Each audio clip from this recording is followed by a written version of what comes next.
انسان کے اوپر کئی ایک نشیب و فراز آتے،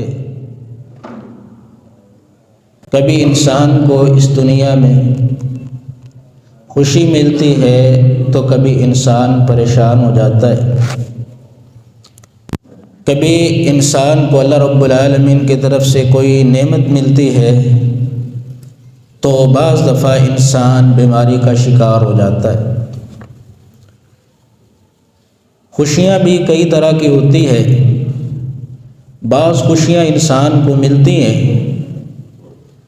تو انسان جو ہے اس خوشی کا اظہار اپنی زبان سے کر سکتا ہے، اس کے پاس اس خوشی کے اظہار کے الفاظ موجود ہوتے ہیں۔ بعض خوشیاں اللہ رب العالمین انسان کو ایسی عطا فرماتے ہیں، اتنی بڑی خوشی انسان کو ملتی ہے کہ انسان کے پاس اس خوشی کے اظہار کے الفاظ نہیں ہوتے، انسان اس خوشی کو محسوس کر سکتا ہے، الفاظ میں بیان نہیں کر سکتا۔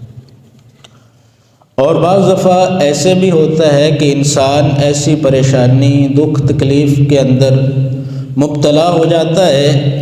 کہ انسان کے پاس اللہ کے سہارے کے علاوہ کوئی سہارا نہیں ہوتا۔ اگر اس کے پاس اللہ رب العالمین کا سہارا نہ ہو، اس کی رحمت کی امید نہ ہو، انسان اپنے آپ کو تباہ کر دے، برباد کر دے۔ لیکن اللہ رب العالمین کی رحمت انسان کو ہر حال کے اندر ڈھانپ کے رکھتی ہے۔ آج کل لوگ جو ہے اس پریشانی کے اندر مبتلا ہیں کہ ہمارے ملک میں مہنگائی بہت ہو گئی ہے، افراتفری کا دور ہے، لوگ پریشان ہیں کہ مال نہیں آ رہا، دولت ختم ہوئے جا رہی ہے، تو ہمیں کیا کرنا چاہیے؟ محترم بھائیوں، قرآن و سنت کے اندر اللہ رب العالمین نے ہر چیز کا حل بیان کیا ہے، اور اہل علم نے ہر موضوع کے اوپر الگ کتاب لکھ دی ہے۔ فضیلت الشیخ ڈاکٹر فضل الہی صاحب، علامہ احسان الہی ظہیر شہید رحمہ اللہ کے بڑے بھائی، انہوں نے کتاب لکھی ہے مفاتیح الرزق، کہ رزق کی کنجیاں کون سی ہیں۔ قرآن و سنت نے اس چیز کا حل بیان کر دیا ہے کہ اگر انسان فاقوں کے اندر ہے، فقر کے اندر ڈوبا ہوا ہے، تو قرآن و سنت نے اس کی رہنمائی کیا کی ہے کہ اللہ رب العالمین اپنی رحمت سے، اپنے فضل سے اسے مال عطا فرما دیں، دولت عطا فرما دیں، اس کی یہ پریشانی ختم ہو جائے۔ وہ رزق کی کنجیاں کون سی ہیں، ہماری فقیری کس طرح ختم ہو سکتی ہے، ہم کس طرح خوشحال ہو سکتے ہیں، تو آج کے مختصر اس خطبہ جمعہ کے اندر میں انشاءاللہ اس بات کو آپ کے سامنے رکھنے کی کوشش کروں گا۔ اللہ رب العالمین سے دعا ہے اللہ مجھے حق اور سچ بیان کرنے کی توفیق عطا فرمائے، اور ہم سب کو اللہ قرآن و سنت کو سن کے سمجھ کے اس کے مطابق اللہ ہمیں عمل کرنے کی توفیق عطا فرمائے۔ میرے بھائیوں، پہلی چیز جس کو اختیار کر کے ہم اپنی فقیری کو ختم کر سکتے ہیں، محتاجی کو مٹا سکتے ہیں، اور اللہ رب العالمین کی رحمت سے ہم دنیا آخرت کی کامیابیاں حاصل کر سکتے ہیں، وہ یہ ہے کہ ہم اپنی زبان کے اوپر کثرت سے استغفار کو جاری کر لیں۔ جو آدمی استغفار کو لازم پکڑ لیتا ہے، اللہ رب العالمین نے قرآن مجید سورہ نوح کے اندر اس کے 5 فوائد بیان کیے۔ عمل ایک ہے، اس کے 5 فائدے اللہ رب العالمین نے بیان کیے ہیں۔ اللہ فرماتے ہیں استغفروا ربکم انہ کان غفارا، لوگو اپنے رب سے استغفار کرو، بخشش مانگو، اپنے گناہوں کی معافی مانگو، اللہ رب العالمین سے معافی کے طلبگار بن جاؤ۔ انہ کان غفارا، اس لیے کہ اللہ رب العالمین بخشنے والے، رحم کرنے والے ہیں۔ تو جب تم استغفار کرو گے، اللہ سے اپنے گناہوں کی معافی مانگو گے، تمہیں ملے گا کیا؟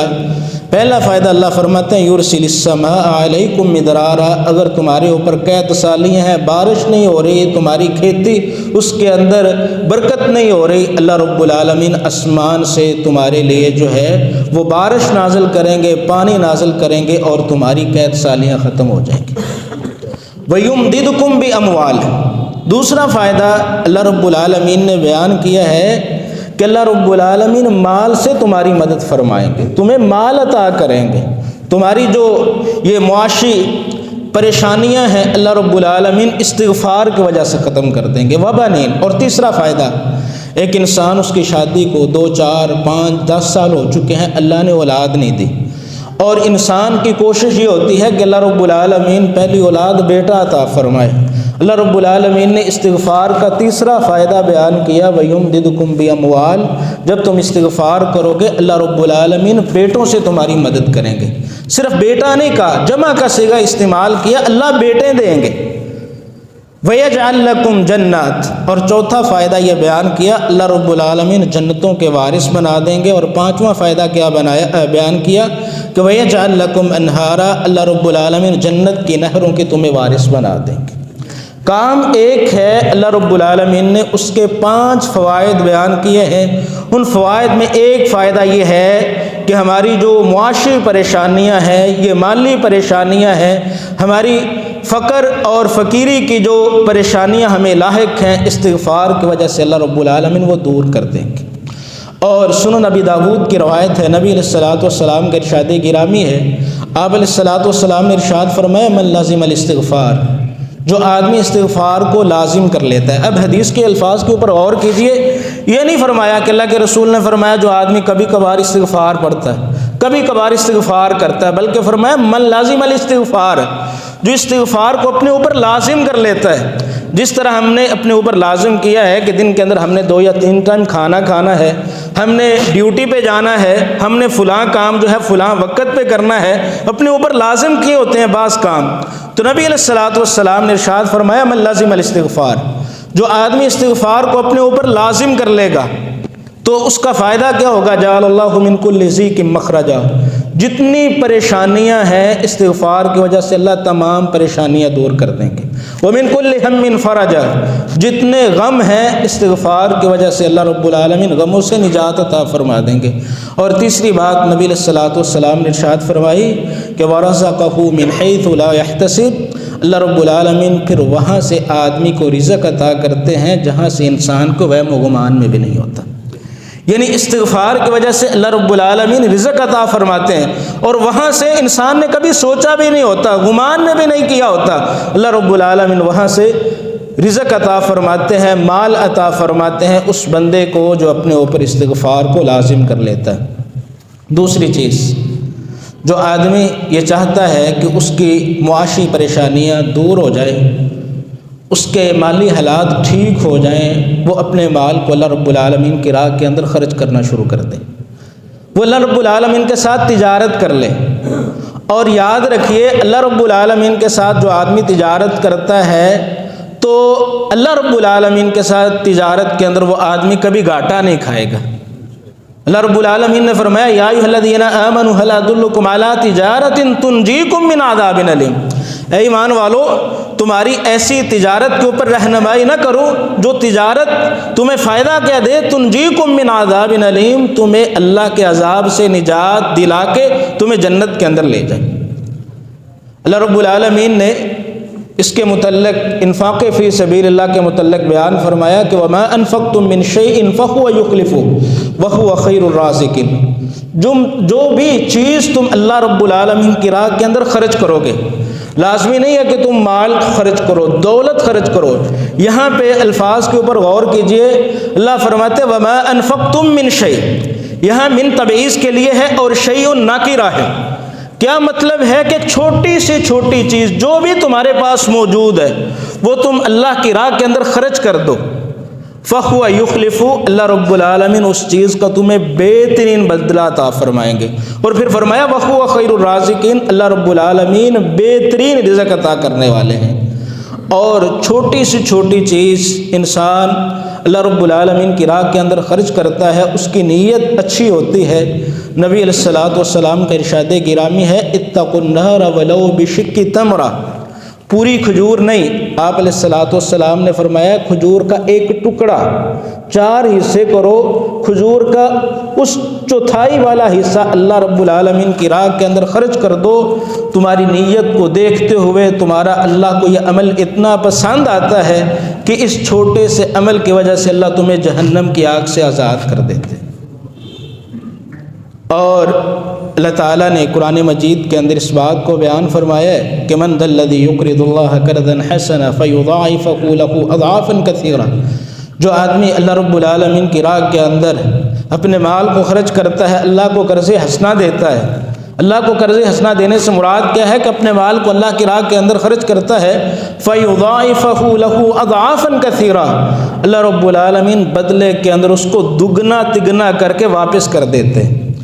اپنے پاس نہیں رکھتے، اللہ رب العالمین دگنا تگنا کر کے لوٹا دیتے ہیں۔ اللہ تعالیٰ نے اس کا ایک اور فائدہ قرآن مجید کے اندر بیان کیا۔ اللہ فرماتے ہیں یمحق اللہ الربا ویربی الصدقات، لوگ سودی کاروبار کرتے ہیں، سودی لین دین کرتے ہیں کہ اس سے مال بڑھتا ہے، لیکن اللہ رب العالمین نے فرمایا کہ یمحق اللہ الربا، یہ اللہ کا فیصلہ، قرآن مجید کا فیصلہ ہے کہ اللہ رب العالمین سود کو مٹا دیتے ہیں، ختم کرتے ہیں، ویربی الصدقات، اور صدقات میں آدمی کا مال خرچ ہوتا ہے، لیکن اللہ فرماتے ہیں کہ صدقات سے اللہ رب العالمین تمہارے مال کو بڑھا دیتے ہیں۔ یہ اللہ رب العالمین کا فیصلہ قرآن مجید کے اندر، اور صحیح بخاری کی روایت ہے، نبی علیہ الصلوۃ والسلام نے ارشاد فرمایا ما من یوم یصبح العباد فیہ الا ملکان ینزلان، جب بھی آدم کا بیٹا صبح کرتا ہے تو اللہ رب العالمین کے دو فرشتے نازل ہوتے ہیں، فیقول احدہما اللہم آتی منفقا خلفا، ایک فرشتہ اللہ سے دعا کرتا ہے کہ اللہ جو آدمی تیرے راہ کے اندر اپنے مال کو خرچ کرتا ہے، اے اللہ تو اس بندے کو بہترین بدلہ عطا کر دے۔ وَيَقُولُ الْآخَرُ اللَّهُمَّ آتِ مُمْسِكًا تَلَفًا، اور دوسرا فرشتہ اللہ سے یہ دعا کرتا ہے کہ اے اللہ جو اپنے مال کو روک لیتا ہے، خرچ نہیں کرتا، بخیل آدمی کے مال کو اے اللہ تو تباہ و برباد کر دے۔ یہ جو منفق فی سبیل اللہ ہے، یعنی اپنے مال کو اللہ کی راہ کے اندر خرچ کرنے والا، ہر روز ایک فرشتہ صبح کے وقت اس بندے کے لیے اللہ رب العالمین سے رحمت اور برکت کی دعا کرتا ہے۔ اور تیسری چیز جس سے آدمی کی یہ معاشی پریشانیاں دور ہو سکتی ہیں، مالی مشکلات دور ہو سکتی ہیں، وہ یہ ہے کہ آدمی رشتہ داریوں کو جوڑنا اور ملانا شروع کر دے۔ جو آدمی رشتہ داریوں کو ملانا شروع کر دیتا ہے، رشتہ داریوں کو جوڑنا شروع کر دیتا ہے، اللہ رب العالمین اس کی معاشی پریشانیوں کو دور کر دیتے ہیں۔ صحیح بخاری کی ہی روایت ہے، نبی علیہ الصلوۃ والسلام نے ارشاد فرمایا کہ من احب ان یبسط له فی رزقہ وینسأ له فی اثرہ، جو آدمی یہ پسند کرتا ہے کہ اللہ رب العالمین اس کے رزق کو کشادہ کر دیں، اس کے مال کو بڑھا دیں، اس کے مال و دولت، کاروبار، تجارت کے اندر برکت ڈال دیں، وَيُنْسَأَ لَهُ فِي أَثَرِهِ، اور دوسری چیز اس آدمی کی یہ تمنا اور خواہش ہے کہ اللہ اس کی عمر کے اندر بھی برکت دے دیں۔ عمر کے اندر برکت کے محدثین نے دو معنی، دو مفہوم بیان کیے ہیں۔ ایک تو یہ ہے کہ ایک آدمی کی عمر 50 سال ہے تو اللہ رب العالمین اس کی عمر کے اندر اتنی برکت ڈالتے ہیں کہ جو کام اس نے 70 سالوں میں کرنا ہوتا ہے، اللہ اس کی عمر میں برکت ڈالتے ہیں کہ وہ آدمی وہ کام جو ہے 50 سالوں میں کر لیتا ہے۔ اور دوسرا مفہوم یہ محدثین نے بیان کیا کہ اللہ رب العالمین حقیقتاً اس آدمی کی عمر کو بڑھا دیتے ہیں کہ 50 سال سے 70 سال کر دیتے ہیں۔ کس بندے کی؟ نبی علیہ الصلوۃ والسلام نے فرمایا من احب ان یبسط له فی رزقہ وینسأ له فی اثرہ، جو آدمی یہ پسند کرتا ہے کہ اللہ اس کے رزق کو بڑھا دیں، رزق میں کشادگی کر دیں اور اس کی عمر میں اضافہ کر دیں، فلیصل رحمہ، اس آدمی کو چاہیے کہ وہ صلہ رحمی کرنا شروع کر دے، رشتہ داریوں کو جوڑنا شروع کر دے، رشتہ داریوں کو ملانے کا کام شروع کر دے۔ اللہ رب العالمین اس کے مال میں برکت بھی دیتے ہیں اور اس آدمی کی عمر کے اندر اللہ رب العالمین اضافہ بھی فرما دیتے ہیں اس بندے کے جو رشتہ داریوں کو جوڑنے اور ملانے کا کام کرتا ہے۔ اور رشتہ داریوں کو جوڑنے اور ملانے کا یہ ایسا کام ہے، نبی علیہ الصلوۃ والسلام کا ارشاد گرامی ہے، صحیح بخاری کی ہی روایت ہے، آپ علیہ الصلوۃ والسلام نے فرمایا الرحم معلقۃ بالعرش، یہ رشتہ داریاں جو ہیں یہ اللہ رب العالمین کے عرش کے ساتھ چمٹی ہوئی ہیں، اللہ رب العالمین کے عرش کو انہوں نے پکڑا ہوا ہے۔ تقول من وصلنی وصلہ اللہ ومن قطعنی قطعہ اللہ، اللہ رب العالمین کے عرش کو پکڑ کے یہ رشتہ داریاں اللہ رب العالمین سے دعا کرتی ہے، من وصلنی وصلہ اللہ، اے اللہ جو مجھے ملانے کا کام کرے اے اللہ تو اس کو ملا دے، اس کو برکت دے دے، ومن قطعنی قطعہ اللہ، اے اللہ جو مجھے توڑنے اور برباد کرنے کا کام کرتا ہے، کوشش کرتا ہے، اے اللہ تو ایسے آدمی کو تباہ و برباد کر دے۔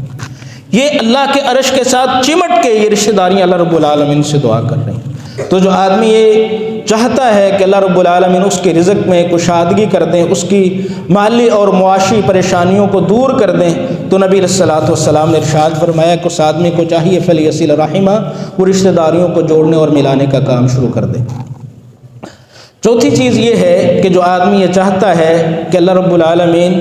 اس کے مال میں برکت دیں، اس کی فقیری کو ختم کر دیں، تو اس آدمی کو چاہیے کہ ہر معاملے میں اللہ رب العالمین سے ڈرنا شروع ہو جائے، متقی بن جائے، تقوی اختیار کرے۔ اور اللہ رب العالمین نے تقوی کا فائدہ یہ بیان کیا کہ وَمَن يَتَّقِ اللَّهَ يَجْعَل لَّهُ مَخْرَجًا وَيَرْزُقْهُ مِنْ حَيْثُ لَا يَحْتَسِبُ۔ جو آدمی متقی بن جاتا ہے اللہ رب العالمین سے ڈر جاتا ہے۔ اب متقی کا مطلب کیا ہوتا ہے؟ تقوی کسے کہتے ہیں؟ کہ کوئی بھی آپ کام کریں، کام کرتے ہوئے اللہ رب العالمین کا ڈر اور خوف آپ کے دل کے اندر موجود ہونا چاہیے۔ میں تاجر ہوں، تجارت کرتا ہوں، میرے دل کے اندر یہ ڈر ہونا چاہیے کہ میں کسی بندے کو جو ہے وہ دھوکہ نہ دوں، میں معاملات کے اندر ملاوٹ نہ کروں، میں جھوٹی قسمیں اٹھا کے اپنے مال کو نہ بیچوں، میں لوگوں کے ساتھ معاملات کرتا ہوں، میں اپنے معاملات کے اندر اللہ رب العالمین سے ڈروں۔ میری اولاد ہے، میں اپنی اولاد کی تربیت کرتے ہوئے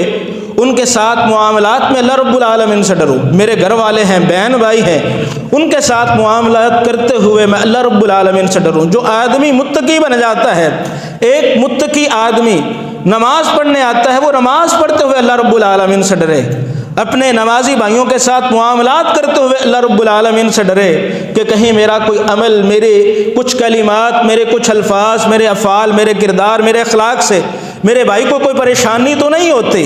تو جو آدمی متقی بن جاتا ہے، تقوی اختیار کرتا ہے، اللہ فرماتے ہیں یجعل لہ مخرجا، اس بندے کے لیے ظاہری طور پہ سارے دروازے بند ہوں، یجعل لہ مخرجا، نکلنے کی راہ اللہ رب العالمین اس بندے کے لیے بنا دیتے ہیں جو حقیقی طور پہ اللہ رب العالمین سے ڈرنے والا بن جاتا ہے۔ اور پھر فرمایا وَيَرْزُقْهُ مِنْ حَيْثُ لَا يَحْتَسِبُ،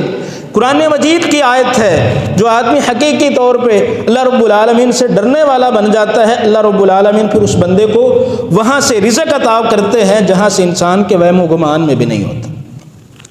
اور اللہ تعالیٰ نے قرآن مجید میں اس بات کو بیان کیا ہے۔ اللہ تعالیٰ سورہ اعراف میں، انفال میں فرماتے وَلَوْ أَنَّ أَهْلَ الْقُرَىٰ آمَنُوا وَاتَّقَوْا لَفَتَحْنَا عَلَيْهِمْ بَرَكَاتٍ مِّنَ السَّمَاءِ وَالْأَرْضِ، اللہ فرماتے اگر لوگ ایمان لے آئیں اور متقی بن جائیں، اللہ رب العالمین سے ڈرنے والے بن جائیں، اللہ فرماتے لَفَتَحْنَا عَلَيْهِمْ بَرَكَاتٍ مِّنَ السَّمَاءِ وَالْأَرْضِ، پھر ہم ان لوگوں کے لیے جو اللہ رب العالمین سے ڈرنے والے بن جائیں،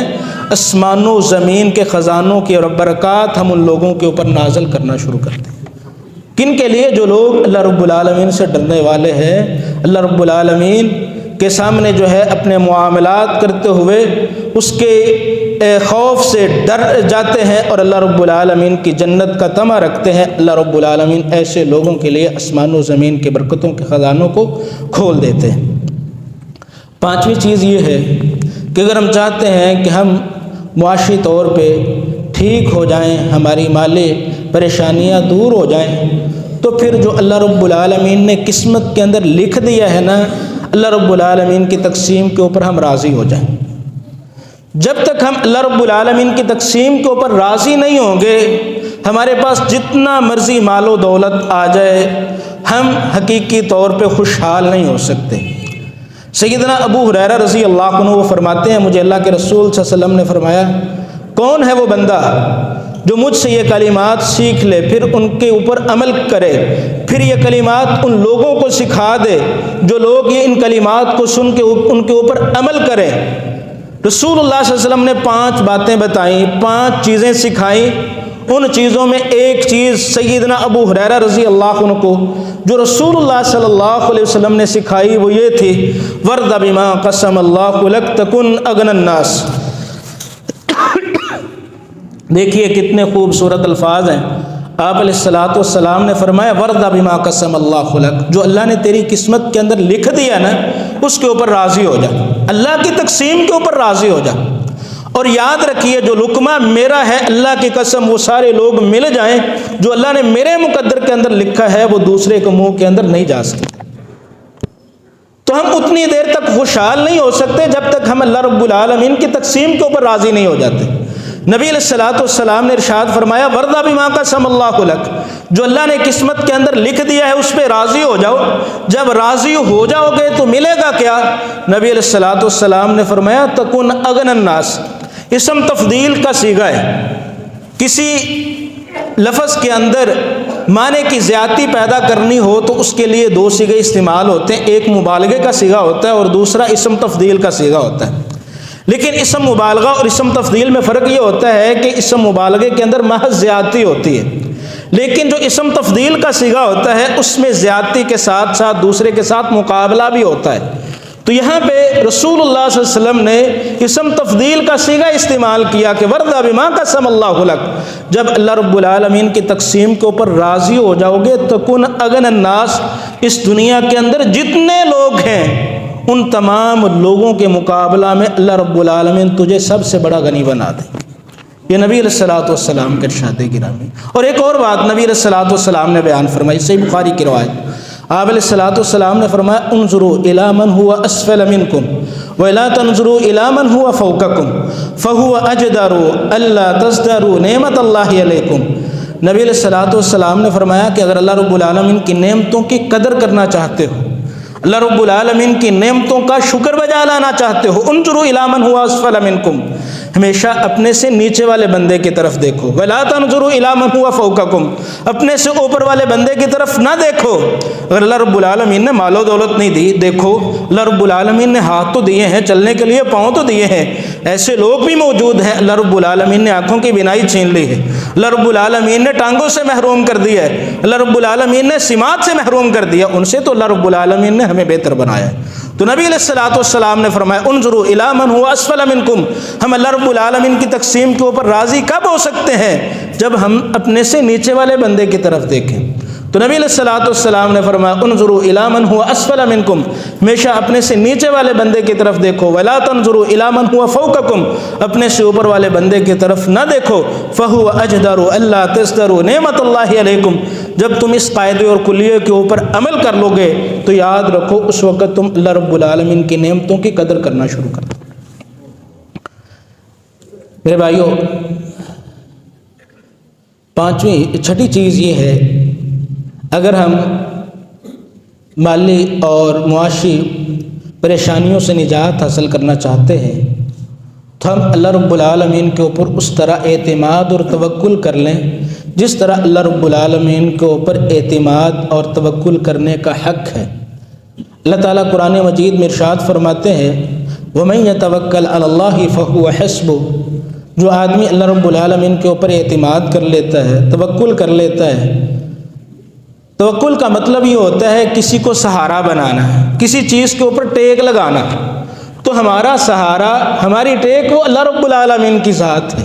دنیا کے جتنے سہارے ہیں وہ ٹوٹ جاتے ہیں اور اللہ رب العالمین کا جو سہارا ہے وہ مضبوط سہارا ہے۔ نبی علیہ الصلوۃ والسلام نے ارشاد فرمایا، جامع ترمذی کی روایت ہے، آپ علیہ الصلوۃ والسلام نے ہمیں توکل کا مفہوم سمجھا دیا۔ آپ علیہ الصلوۃ والسلام نے ارشاد فرمایا لو انکم تتوکلون علی اللہ حق توکلہ، اگر تم اللہ رب العالمین کے اوپر اس طرح توکل کر لو جس طرح اللہ رب العالمین کے اوپر توکل کرنے کا حق ہے۔ اور ایک اور بات یاد رکھیے، توکل کرنے کا مطلب یہ نہیں ہے کہ انسان اسباب کو اختیار نہ کرے،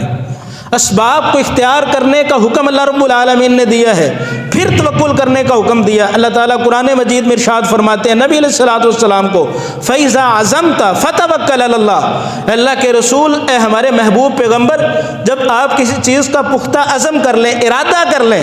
وہ پختہ عزم اور ارادہ کرنے کے بعد، اسباب اختیار کرنے کے بعد فَتَوَكَّلْ عَلَى اللَّهِ، پھر آپ اللہ رب العالمین کے اوپر توکل کریں۔ تو توکل کا مطلب یہ نہیں ہے کہ انسان ہاتھوں کے اوپر ہاتھ رکھ کے گھر کے اندر بیٹھ جائے، نہیں، توکل کا مطلب کیا ہے نبی علیہ الصلوۃ والسلام نے اس حدیث کے اندر سمجھا دیا۔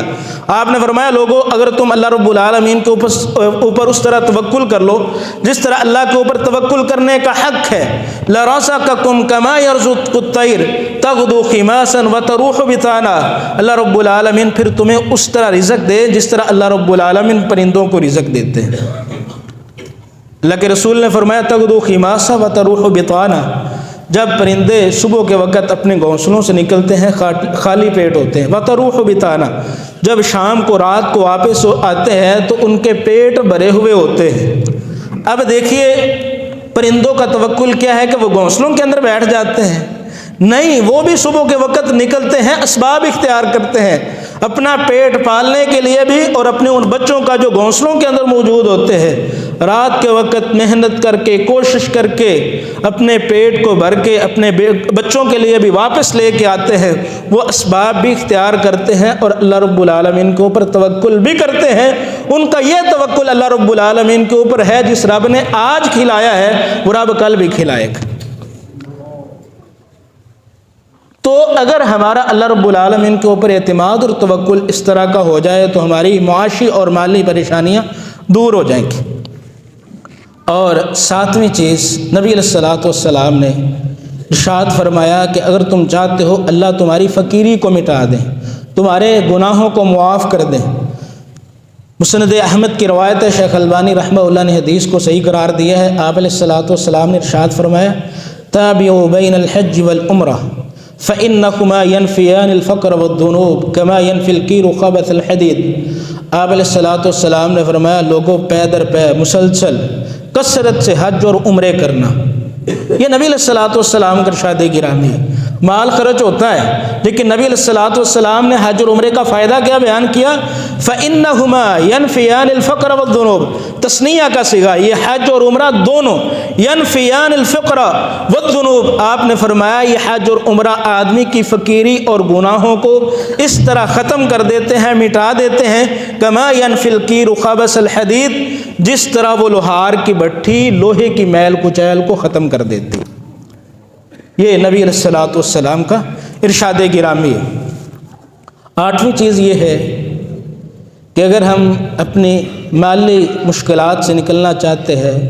معاشی معاملات کو حل کرنا چاہتے ہیں، تو جو ہمارے آس پاس رہنے والے غریب فقیر مسکین لوگ ہیں ان کا خیال رکھنا شروع کر دیں۔ صحیح بخاری کی روایت ہے، نبی علیہ الصلوۃ والسلام نے ارشاد فرمایا هل تنصرون وترزقون الا بضعفائکم، لوگوں یاد رکھنا اللہ رب العالمین جو تمہاری مدد کر رہے ہیں اور تمہیں رزق عطا کر رہے ہیں، الا بضعفائکم،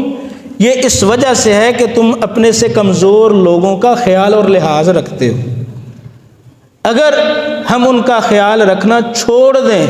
اللہ رب العالمین اپنی نصرت بھی ختم کر دیں، مدد کرنا بھی ہماری چھوڑ دیں، اور اللہ رب العالمین ہمیں معاشی طور پہ کمزور بھی کرنا شروع کر دیں جب ہم اپنے کمزور لوگوں کا لحاظ اور خیال نہ رکھیں۔ اور اگلی چیز یہ ہے، اگر ہم چاہتے ہیں کہ ہمارے معاشی معاملات درست ہو جائیں تو کثرت سے رسول اللہ صلی اللہ علیہ وسلم کے اوپر درود پڑھنا شروع کر دیں، کثرت سے اس چیز کو معمول بنائیے۔ سیدنا ابو سعید خدری رضی اللہ عنہ وہ بیان فرماتے ہیں کہ میں رسول اللہ صلی اللہ علیہ وسلم کی خدمت کے اندر حاضر ہوا اور جا کے اللہ کے رسول صلی اللہ علیہ وسلم کو کہا اللہ کے رسول میرا شمار ان لوگوں میں ہوتا ہے جو کثرت سے آپ کے اوپر درود پڑھتے ہیں، تو کم اجعل اللہ کا صلاتی یا رسول اللہ، اللہ کے رسول مجھے بتلائیے کہ جب میں اپنے لیے دعا کروں تو اپنی دعا کا کتنا حصہ آپ کے اوپر درود پڑھوں؟ آپ نے فرمایا ما شئت، اے میرے صحابی جتنا چاہتا ہے تو درود پڑھ لے۔ تو یہ سیدنا ابو سعید خدری رضی اللہ عنہ بیان کرتے ہیں اللہ کے رسول میرا دل کرتا ہے کہ میں دعا کے 4 حصے کروں، ایک حصہ آپ کے اوپر درود پڑھوں اور 3 حصے اپنے لیے دعا مانگوں۔ آپ علیہ الصلوۃ والسلام نے فرمایا ما شئت فإن زدت فهو خیر لک، ٹھیک ہے کر سکتے ہو لیکن اگر درود کی مقدار کو زیادہ کر لو گے تو اللہ رب العالمین تمہارے حق میں اس چیز کو بہتر بنا دیں گے۔ ہوتے ہوتے آخر میں لمبی حدیث ہے، یہ سیدنا ابو سعید خدری رضی اللہ عنہ فرماتے ہیں کہ اللہ کے رسول پھر میں ایسا کرتا ہوں اجعل لک صلاتی کلھا یا رسول اللہ، اللہ کے رسول پوری دعا کے اندر آپ کے اوپر درود ہی پڑھتا رہوں گا، اپنے لیے کچھ نہیں مانگوں گا۔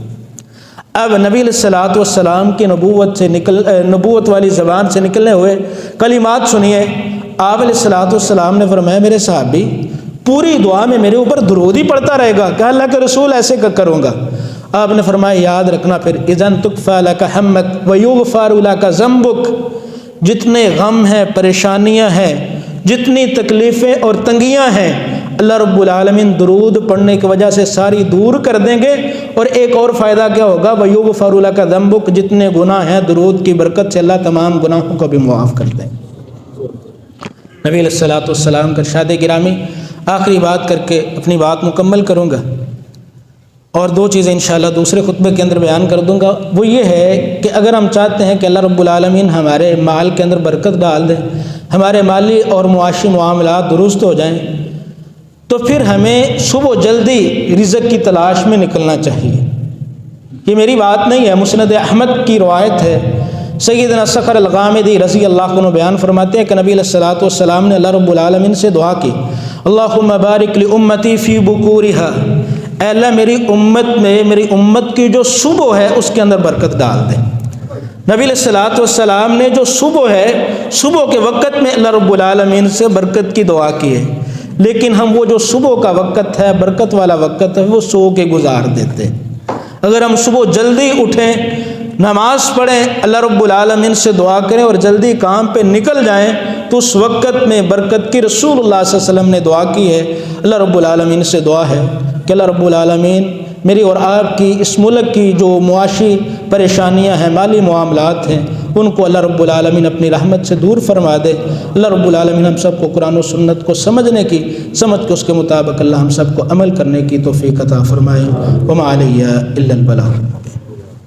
دوسرا یہ ہے کہ دو چیزیں اور آپ کے سامنے رکھنا چاہتا ہوں کہ جس کی وجہ سے اللہ رب العالمین ہمارے مالی معاملات کو درست کر دیتے ہیں، وہ یہ ہے